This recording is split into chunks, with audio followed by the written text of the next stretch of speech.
Béni soit ta gloire. Béni soit ton glorieux nom. Béni soit ta main puissante, Adonai. Nous bénissons ton nom, te rendons honneur et gloire. Béni sois-tu pour ce que tu fais. Béni sois-tu, Seigneur, pour les choses que tu accomplis. Béni soit ton nom pour ta parole et béni soit ton nom pour ce que tu vas nous dire. Seigneur, nous voulons écouter le son de ta voix. Nous nous laissons, Seigneur, sous ton contrôle. Parle-nous dans le nom puissant de Jésus-Christ de Nazareth. Nous avons ainsi prié, nous disons Amen.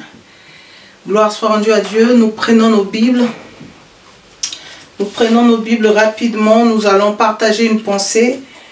On va partager une pensée encore dans le livre de Genèse 2 à partir du verset 5. La Bible dit ceci.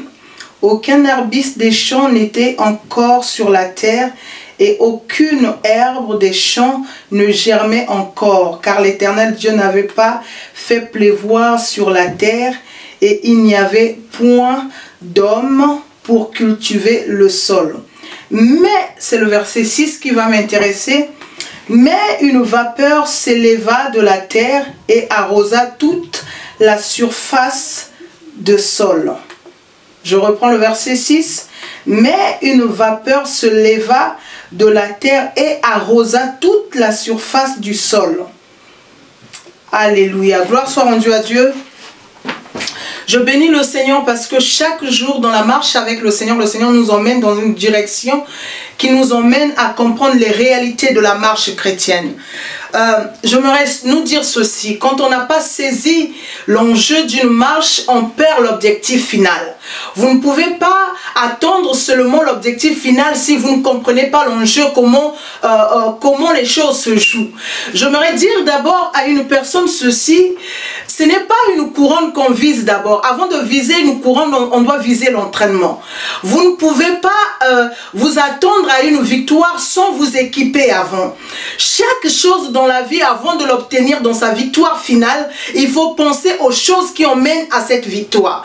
Et il y a comme une chose que nous ignorons souvent, c'est qu'il y a toujours une réaction qui produit ce qu'on attend, les couronnes qu'on attend. Ce que nous souhaitons avoir dépend de ce que nous faisons. Ce que nous désirons obtenir dépend aussi de la position et des choses que nous accomplissons. Et j'aimerais vraiment fortifier la foi d'une personne, emmener une compréhension à une personne pour lui dire simplement que il y a certaines choses t'arriveront dans la vie quand tu t'aurais mis en mouvement. Si tu ne te mets pas en mouvement, il y a certaines choses, tu ne les auras jamais. Donc ce que l'homme doit comprendre, c'est que les couronnes qu'on aspire tant, les victoires qu'on cherche, la gloire qu'on chérit tant, avant d'arriver, il y a un processus. Quand on rentre pas dans le processus, on n'arrive pas à l'excellence, on n'arrive pas à la couronne, on n'arrive pas à la victoire, on n'arrive pas au trophée. Et donc si vous voulez vraiment aller de l'avant dans la vie, comprenez d'abord l'enjeu, comprenez d'abord le comment faire pour y arriver. Vous ne pouvez pas vouloir porter les médailles si vous ne passez pas les jours et des nuits à vous entraîner jour et nuit. Donc la couronne n'est que le résultat de votre entraînement. Ici, dans ce texte fort et puissant, il y a quelque chose qui me bouleverse à chaque fois. Je lis ce verset 6 du livre de la Genèse. La Bible est en train de nous peindre un tableau fort que souvent on ne prend pas le temps de regarder. Qu'est-ce qui se passe? La Bible, au premier chapitre, la Bible est en train de nous dire, l'Éternel Dieu créa, il créa les choses, il a tellement fait des choses. Mais chose étrange, quand on arrive au verset 2, à partir au chapitre 2 plutôt, au verset 5, il y a quelque chose de fort qui vraiment qui se peint devant nous. La Bible dit que il n'y avait aucun arbuste, aucune herbe qui poussait parce que la terre n'avait pas encore reçu la pluie. Donc, au fait, la terre était dans l'attente de recevoir la pluie pour germer, pour donner ses productions, pour faire croître ce qu'il avait reçu l'ordre de produire. La terre était porteur des richesses, mais cependant la terre ne pouvait pas élever ses richesses. Pourquoi? Parce qu'il lui manquait la pluie. Et la terre était dans l'attente de la pluie. La terre attendait la pluie, que la pluie tombe. Mais chose étrange, la pluie ne tombait pas. La terre a tellement attendu, mais la terre s'est dit, mais j'ai tellement des herbes en moi, j'ai tellement des arbres fruitiers en moi, je détiens tellement des richesses que la pluie tarde. Et la terre a vu que la pluie tardait tellement. Qu'est-ce que la terre a fait? La Bible dit ceci, la terre, c'est-à-dire qu'il y a eu des vapeurs qui s'est montées de la terre, c'est-à-dire la terre elle-même, elle a produit ce qu'il fallait pour arroser c'est-à-dire son environnement. Qu'est-ce que la terre a fait? La terre a fait pousser la vapeur. La vapeur est montée et la vapeur a arrosé la surface de la terre. Cela me bouleverse. La terre était dans l'attente, mais la terre n'a pas attendu que le ciel lui donne ce qu'il avait besoin, ce qu'elle avait besoin, mais la terre a produit en elle-même ce que le ciel devrait lui donner. C'est quelque chose de fort qui me bouleverse et vraiment j'aimerais partager avec vous sur un thème, les réactions de ta terre. J'aimerais vraiment partager avec toi sur ce thème, les réactions de ta terre. La terre a vu que en elle-même il y avait des eaux. My God. En elle-même il y avait des eaux qui pouvaient aussi arroser son environnement, qui pouvaient faire germer les choses qui étaient en elle, c'est-à-dire qu'il pouvait faire pousser tout ce qu'elle portait comme sémence. Et ce qui est étrange, c'est que la terre a attendu, mais comme il n'y avait pas la pluie, comme je le disais, la terre a produit sa pluie, a fait monter la vapeur, et la vapeur a fait quoi? Arroser la surface de la terre. Ce qui était retardé, au lieu d'attendre que le ciel lui donne, elle-même, elle a produit ce qu'elle avait besoin. Je comprends que dans la vie, certaines choses, on les aura, pas seulement parce que les autres nous ont donné, parce que nous-mêmes, on a été les personnes qui ont activé ces choses. Il y a de ces choses dans la vie, c'est à toi de les activer. Il y a les choses dans ta marche, c'est à toi de les activer. Au lieu d'attendre une richesse venant d'une personne, au lieu d'attendre les paroles de bénédiction venant d'une personne, au lieu d'attendre la richesse qu'une personne, au lieu d'attendre un fonds de commerce qu'une personne peut te donner, tu peux commencer en toi-même à voir un potentiel que Dieu t'a donné et de commencer par ce potentiel. J'aimerais dire à une personne ceci, si les gens ont des fonds de commerce, toi aussi tu as un fonds de commerce dans ta personne. Le fonds de commerce que tu as en toi, dans tes potentiels, vaut plus que le fonds de commerce que les gens peuvent t'offrir. Donc comprenez bien aimé, dans la marche avec le Seigneur, c'est la réaction de ta terre qui va t'emmener à l'excellence. C'est la réaction de ta terre plutôt, qui te produira, c'est-à-dire qui emmènera la croissance. La croissance de la terre n'est pas venue lorsque le ciel a décidé de donner la pluie. C'est-à-dire la terre a attendu, a vu que non, si je continue à attendre, il y aura un retard. Vous savez bien aimé, parlant de cœur à cœur, souvent il y a des retards dans la vie, vous savez pourquoi? Parce que vous attendez que les gens vous fassent des choses. Il y a des retards dans la marche parce que tu attends que ton père, ton frère, tu t'appuies sur un homme, tu t'appuies sur la force d'une personne, tu t'appuies sur l'intelligence d'une personne. Ce que j'aime avec Dieu, c'est que ce que Dieu t'a donné n'a pas besoin d'attendre la réaction d'une personne.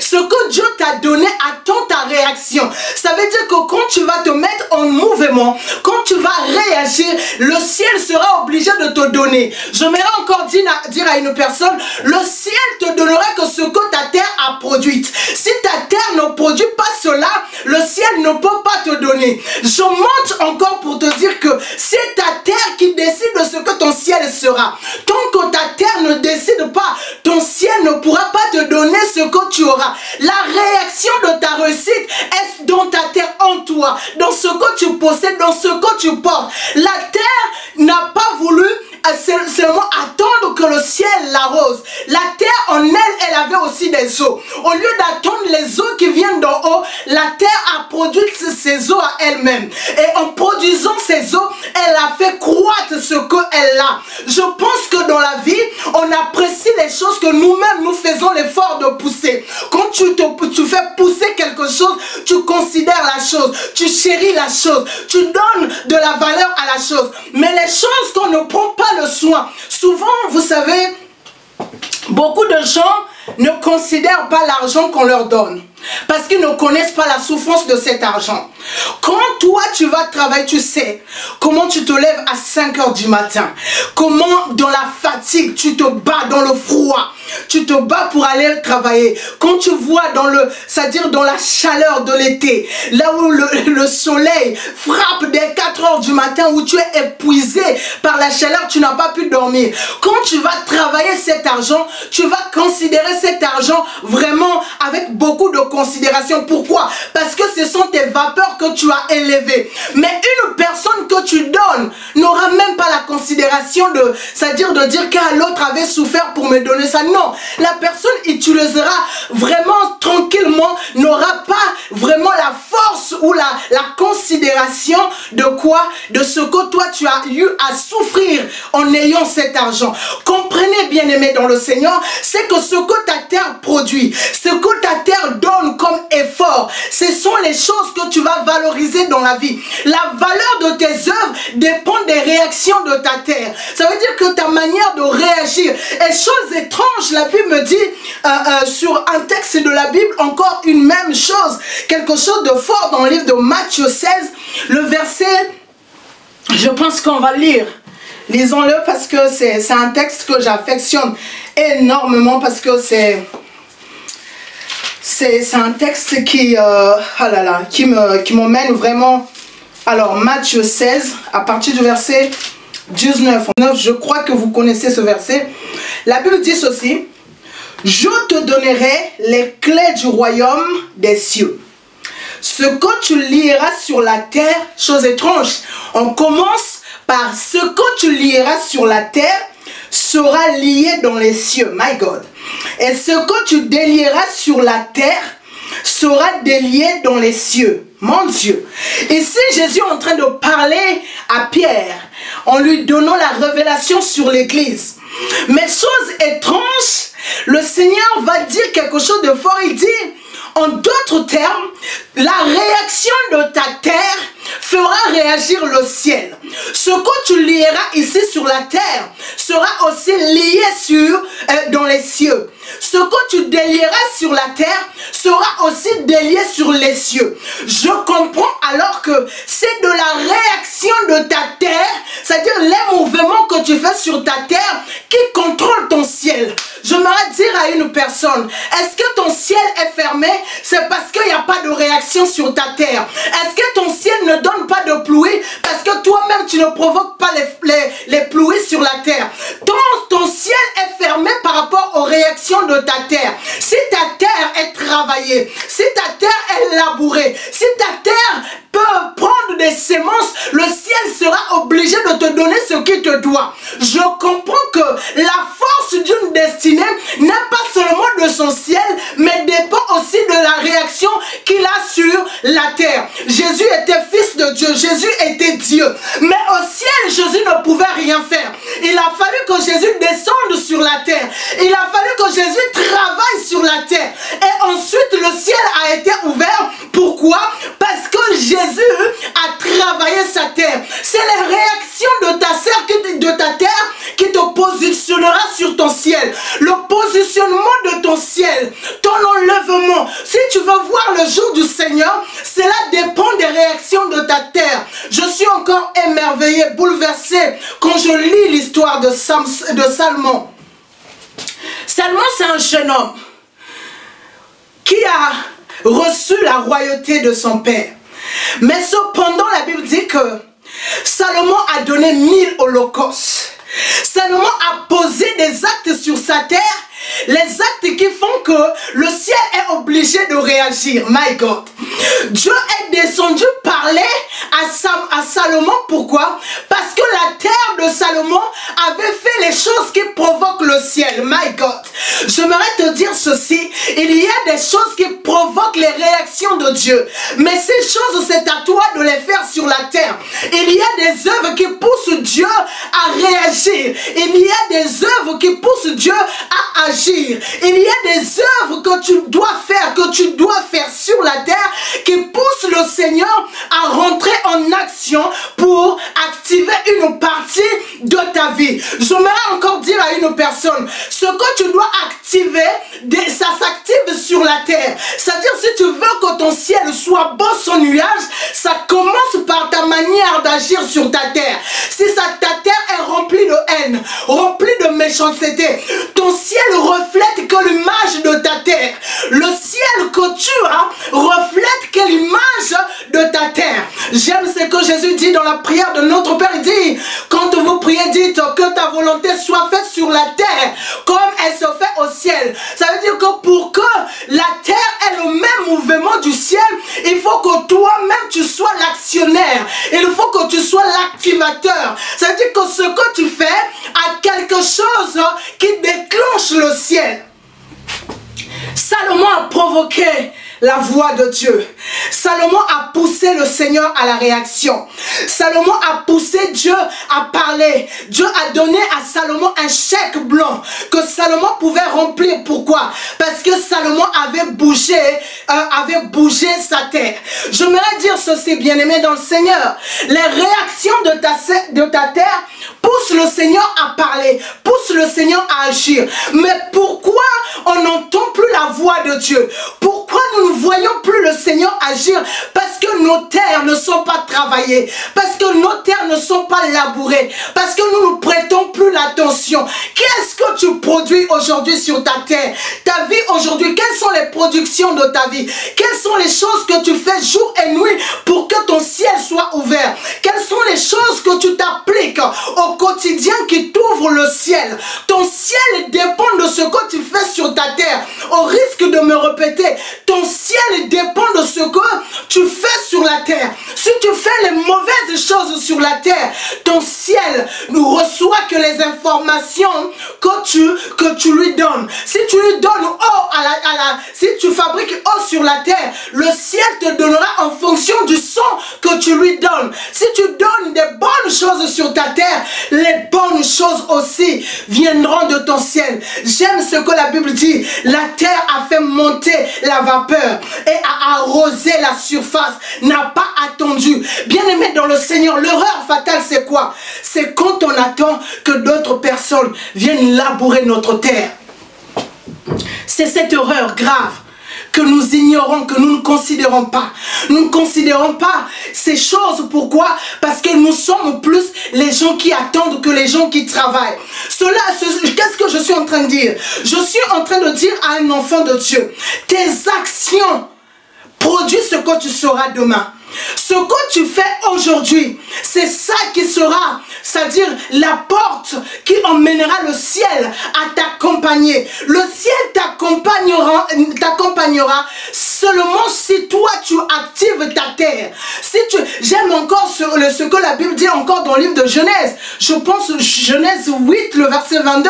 La Bible dit, tant que le ciel et la terre subsistera, la loi de la semaille et de la moisson ne cessera pas. Ne cessera point. Je comprends que les lois de Dieu restent identiques et les lois de Dieu ne changent pas. Si tu ne sèmes pas, n'attends pas la récolte. Si tu ne produis pas, n'attends pas que les choses viennent à toi. Ce que tu dois comprendre en tant qu'enfant de Dieu, tu dois comprendre que la loi de la semaille et de la moisson, le ciel te donnera ce que tu as produit sur la terre. Le ciel, Jésus dit dans le livre de Matthieu, dit, ce que vous lierez sur la terre, ça veut dire que l'activation commence sur la terre. Ce que tu actives ici, le ciel s'ouvre. Donc en d'autres termes, je comprends que les portes de ta réussite, les portes de déclencher ce que tu portes comme potentiel, comme don, dépendent de ce que tu fais sur ta terre. De quel mouvement ta terre a, de quelle manière tu laboures ta terre, de quelle manière tu produis ta terre, avec quels éléments tu produis. J'aime ce que la Bible dit. La Bible dit depuis le temps de Jean-Baptiste jusqu'à nos jours, le royaume des cieux appartient aux violents. Comment faire que des choses arrivent sur ta terre? Comment tu insistes? Comment tu fais pour produire? Une personne, si elle n'a pas l'endurance, elle ne pourra rien produire. Vous savez, l'exaction, les réactions de ta terre, il faut être une personne audacieuse. Il faut être une personne fervente. Pourquoi? Parce que regardez ce qui se passe. La terre a reçu des semences. La terre veut faire croître ses semences. Mais la terre sait que il me faut quelque chose qui me vient d'ailleurs. Mais quand la terre constate que, c'est-à-dire que ça prend du temps pour venir, la terre fait une inspection, introspection, rentre en elle-même, regarde si elle-même aussi, elle a ce qu'elle cherche. Et quand elle rentre dedans d'elle, elle constate que elle a aussi ce qu'elle attend. Elle concentre son énergie, my God. Elle concentre son énergie pour qu'elle soit celle qui offre à elle-même des richesses. Bien-aimées, j'aimerais dire, les grandes choses qui te feront ta fierté, c'est les choses que tu obtiendras de toi-même et non les choses que tu obtiendras des autres. Ce qui fera ta gloire, c'est pas seulement ce qu'on te donnera, mais ce sont les choses qui t'emmènent vraiment qui viennent de toi-même. C'est-à-dire que ce qui vient de toi, ce qui est sorti de toi, ce que tu as été cherché au plus profond de toi, c'est ça ta gloire. C'est ça qui donnera la fierté. J'aimerais encore dire ceci. Les hommes respectent les hommes qui puisent les richesses en elles-mêmes. J'aimerais te dire ceci. Si tu veux que le monde t'observe, si tu veux que le monde ait des enseignements de ta personne, il faut que tu sois la personne qui puise des richesses en toi-même. J'aime le Seigneur Jésus. Le Seigneur Jésus, c'est une personne qui puisait sa force en lui-même. Il a été sur la terre comme toi et moi. Il a fait des miracles dans la dimension humaine. Il ne l'a pas fait autant que Dieu, comme on peut comprendre. Je ne rentre pas là. Mais ici, je veux juste vous montrer un aspect. C'est-à-dire que il est Dieu. Pourquoi il part faire 40 jours dans le désert? Vous voyez les réactions de ta sœur, les productions de ta terre. Et ce qui est étrange, c'est que avant cela, on ne parle pas du Saint-Esprit. C'est après cet épisode de 40 jours, on dit qu'il fut rempli du Saint-Esprit. Si on parle qu'il fut rempli du Saint-Esprit, parce qu'il a eu des réactions d'abord pendant 40 jours. Or, nous aujourd'hui, nous voulons une onction qu'on nous impose les mains. Nous ne voulons pas payer le prix. J'aimerais dire à une personne que les réactions de ta terre, c'est le prix que tu payes pour avoir ce que tu aspires. Ça veut dire que tu donnes tellement, c'est-à-dire tu donnes, tu te dépouilles, tu payes tellement un prix. Tu vas chercher enfoui au-dedans de toi des forces cachées, une intelligence cachée, une sagesse cachée, et que quand tu vas sortir ces éléments, automatiquement ces éléments t'emmènent dans un autre niveau de vie. Le prix que tu payes pour te focaliser sur les richesses que Dieu a mis en toi, c'est ça qui emmènera que les choses viennent à toi. Donc je comprends une vérité, c'est que il y a que les riches, ce sont des riches qui s'enrichissent. Ce sont des riches qui s'enrichissent. Ça veut dire que c'est comme s'il y avait une loi qui disait que quand une personne a, on ajoute. Je pense que le Seigneur en parle dans l'histoire des talents. C'est quand tu développes que les choses s'ajoutent. C'est quand tu développes que les choses s'ajoutent. Mais à une personne qui ne développe pas, même si par un moment on peut la suivre, mais à un moment donné les gens se détachent. Donc on comprend que ce que tu produis fait réagir, c'est-à-dire réagir ton ciel. Ça veut dire que c'est comme si tu n'as plus besoin des eaux, mais chose étrange, le ciel maintenant fait pleuvoir la pluie. C'est-à-dire qu'au moment où le ciel te fait pleuvoir la pluie, tu n'as plus besoin de la pluie. Mais chose étrange, tu n'as plus besoin, mais là, le ciel te donne la pluie. Cela veut dire quoi? Cela veut dire que quand tu en auras fait, il y a des choses qui vont s'ajouter à toi. Pourquoi? Parce que tu as activé les réactions de ta terre. Je viens vraiment parler à un enfant de Dieu qui passe par des moments difficiles. Je viens parler à un peuple du Seigneur qui dit: Seigneur, pourquoi je ne vois pas telle chose? Tu es en train d'attendre quelque chose, mais quelle est ta participation? Quelle est ta façon de travailler? J'aime les gens qui travaillent, comme la Bible dit, c'est le royaume des cieux appartient aux violents. Des gens qui insistent. Tu veux quelque chose, travaille pour obtenir. Tu sais que tu as besoin d'avoir les papiers en France. Tu es en France. C'est-à-dire dépose des dossiers. Même s'il faut déposer tout le temps, même s'il faut répéter les choses, faisons-le. Un jour, le ciel verra que ta terre a tellement produit des choses et le ciel sera obligé de te donner. Je viens te dire que si tu veux recevoir, commence à activer ta terre. Si tu veux obtenir, commence à activer ta terre. Ce que tu actives sur ta terre, ce que tu produis, ce que je suis en train de dire, je nous emmène dans une dimension du travail. Aujourd'hui, on a une idée des enfants de Dieu comme des fainéants, des gens qui n'aiment pas travailler.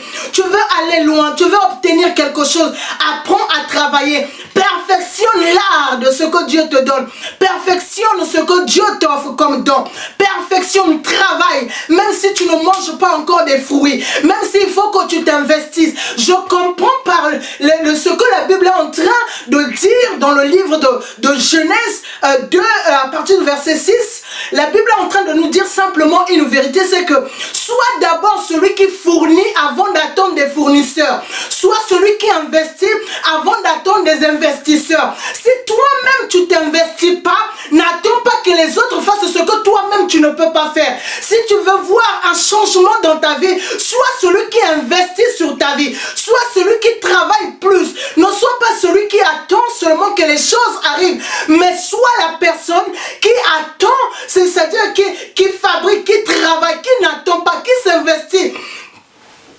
Bien-aimés dans le Seigneur, vous ne pouvez pas atteindre les hauteurs en attendant que les autres vous poussent vers les hauteurs.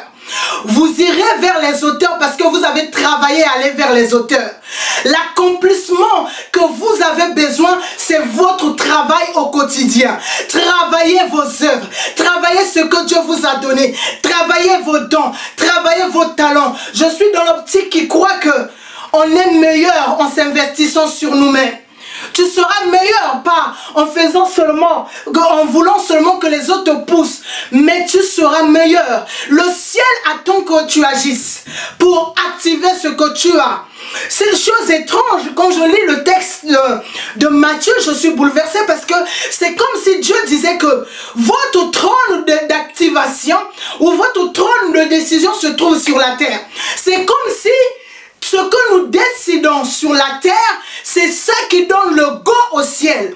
Donc je comprends que le sifflet est sifflé non au ciel, mais le sifflet est sifflé sur la terre. Si tu veux faire une course de 100 mètres, tu ne peux pas attendre qu'on siffle dans un autre pays que si ce n'est que là où tu es. Tu dois par contre être une personne qui investit dans ce que Dieu t'a donné. Quel est le talent que tu portes? Alors investis-y. C'est-à-dire rentre dedans, investis, actionne les réactions, la manière de faire, la manière, cherche à t'améliorer, travaille jour et nuit, avance dans ton élément et tu verras que ton ciel accompagnera tes œuvres. Le ciel accompagne les œuvres de ceux qui activent leur terre. Le ciel accompagne le talent de ceux qui activent leur terre. Le ciel donne, c'est le fait croître la sémence à celui qui a labouré sa terre. Si tu ne laboures pas ta terre, ne t'attends pas à ce que vraiment que tes fruits, tes œuvres soient vues au grand nombre. La terre doit être tournée, doit être malayée, doit être vraiment renversée, doit être, c'est-à-dire vraiment labourée comme il faut pour que les choses, vous savez, quand on laboure la terre, vous savez ce qui se passe, c'est qu'on prend la terre qui était humide, on l'emmène en haut, on renverse les lois. C'est-à-dire on prend ce qui était humide, on emmène en haut et on prend ce qui était sec, on l'emmène sous la terre. Vous savez pourquoi? Parce que ce qui était sec sera influencé par la terre qui est encore mou à l'intérieur. Ça veut dire que là où il y a les eaux en bas, on met ce qui est sec, et là où il y a des eaux qui favorisent que les choses poussent, on met en haut. Votre gloire, bien-aimé, c'est quand vous irez puiser au-dedans de vous des richesses et vous les remontez sur la surface, et ce sont les choses qui étaient, c'est-à-dire sur votre apparence, qui rentrent dans votre intérieur, et c'est en cela que vous irez loin et que vous ferez des grandes choses. Bien-aimé, le Seigneur te demandera des comptes. Le Seigneur te demandera qu'as-tu fait de ce que je t'ai donné. Le Seigneur te demandera les talents que j'ai mis en toi. Qu'as-tu fait avec? Mais je viens te donner le secret. Le secret, c'est que tu dois activer ta terre. Les réactions de ta terre, ta manière de travailler poussera à ce que Dieu accompagne tes œuvres. Tu veux voir la main de Dieu dans ton ministère. Tu veux voir la main de Dieu dans ce que tu fais. Alors commence à te faire des réactions. Prie, ne reste pas seulement de la prière. Lis, ne reste pas seulement de la lecture. Étudie ton environnement. Fais des choses. Fais des œuvres qui parlent. Les œuvres qui poussent le Seigneur à agir, à faire des grandes choses. Les réactions de ta terre. Tu dois être une personne qui travaille et non une personne qui parle. Nous avons deux catégories de personnes. Il y en a qui parlent et il y en a qui travaillent. Mais la gloire de Dieu, le ciel s'ouvre non seulement à ceux qui parlent, les beaux parleurs. Le ciel ne s'ouvre pas aux beaux parleurs. Le ciel s'ouvre à ceux qui travaillent. C'est la terre qui a fait monter la vapeur. C'est Jésus qui dit que ce que vous lierez sur la terre, c'est ce que tu fais qui t'emmènera à voir la gloire de Dieu et non ce que tu dis. J'aime dire que les slogans ne vous emmèneront nulle part. Les personnes qui restent, je serai la tête et non la queue, mais pendant 20 ans, il dit seulement, mais il ne fait rien, il ne devient rien, il ne change pas. Pourquoi? Parce qu'il est dans les slogans. Bien aimé, j'ai compris que notre Dieu, il est plus dans l'action que dans la parole. Avant même que Dieu parle, Dieu s'assure déjà d'avoir fait ce qu'il a parlé. Et quand il dit, les choses viennent seulement confirmer ce qu'il a déjà fait. Et nous devons rentrer dans le même dynamique que Dieu. Nous devons considérer les mêmes choses que Dieu. Qu'est-ce que nous devons considérer? C'est que les réactions, ce que nous travaillons, c'est notre, je comprends par là, c'est que la terre n'a pas voulu que d'autres parlent à sa place. La terre a fait parler ses œuvres. Et les œuvres ont donné à la terre le langage de ses œuvres. Ça veut dire qu'il y a un langage dans ce que vous faites. Le langage de ce que vous faites déclenche votre ciel. Ce que vous faites déclenche votre ciel. Et il y a un langage dans les actions. Comme je disais tantôt, les actions de Salomon ont déclenché le ciel. Ce n'est pas Samson qui a prié seulement, mais c'est son Dieu, c'est plutôt Dieu qui a vu le travail de Salomon, les œuvres posées par Salomon. Et c'est en cela que le Seigneur est venu demander à Salomon de demander ce qu'il avait besoin. Tu veux que Dieu te demande de quoi as-tu besoin? Active simplement, fais monter sur ta terre la vapeur, une vapeur qui va arroser. Fais un travail qui poussera le ciel à te donner ce qu'il doit. Fais un travail qui poussera le ciel à t'offrir ce que le ciel te doit. Bien-aimé dans le Seigneur, nous avons besoin de monter dans une autre dimension. La dimension de ceux qui travaillent et non de ceux qui parlent. Le résultat est clair entre celui qui parle et celui qui travaille. Le monde attend les résultats et non les beaux paroles.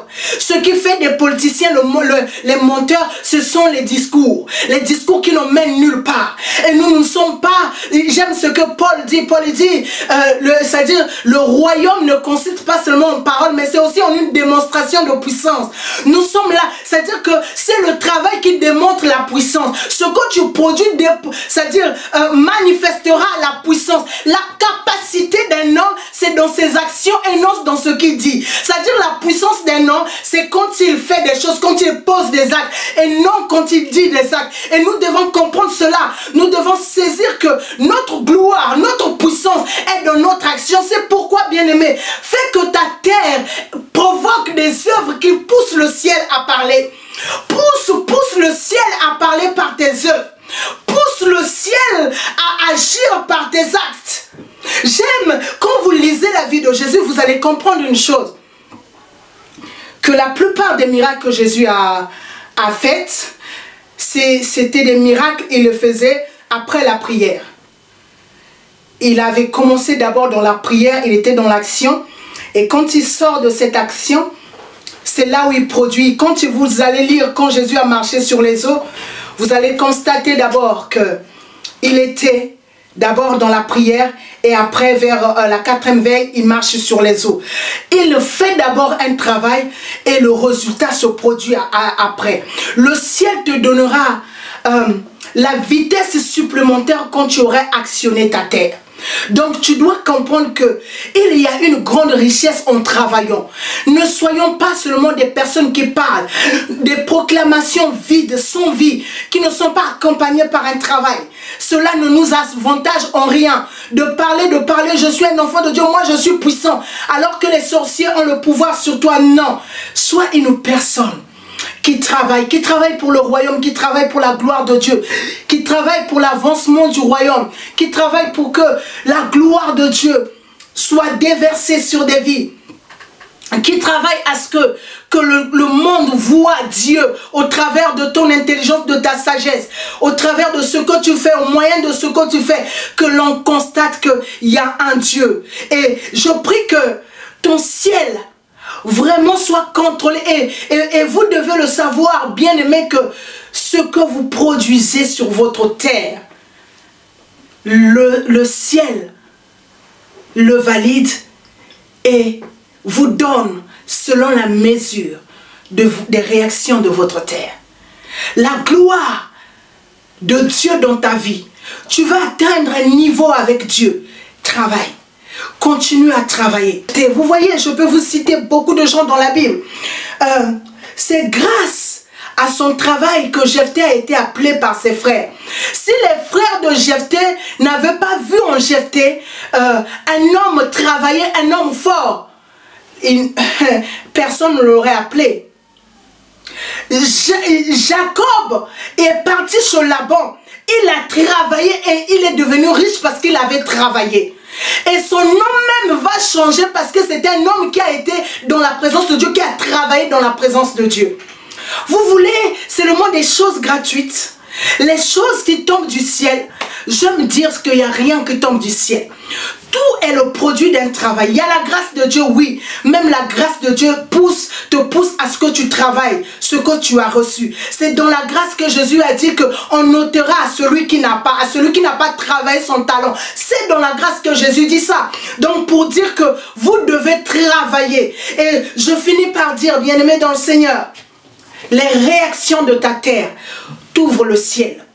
Les réactions de ta terre te donnent un nom dans ta destinée. Les réactions de ta terre. Grâce aux réactions d'Abraham, Abraham a eu un nom plus grand. Si Abraham n'avait pas donné son fils, on parlera peut-être pas d'Abraham, ou encore on parlera de lui, mais pas avec l'éclat de ce que nous déclarons. Si un homme comme Moïse n'avait pas travaillé aujourd'hui, si un homme comme Paul n'avait pas travaillé, avec quoi tu diras les épîtres de Paul? Comment tu connaîtrais les dons spirituels? Parce que c'est Paul qui en parle.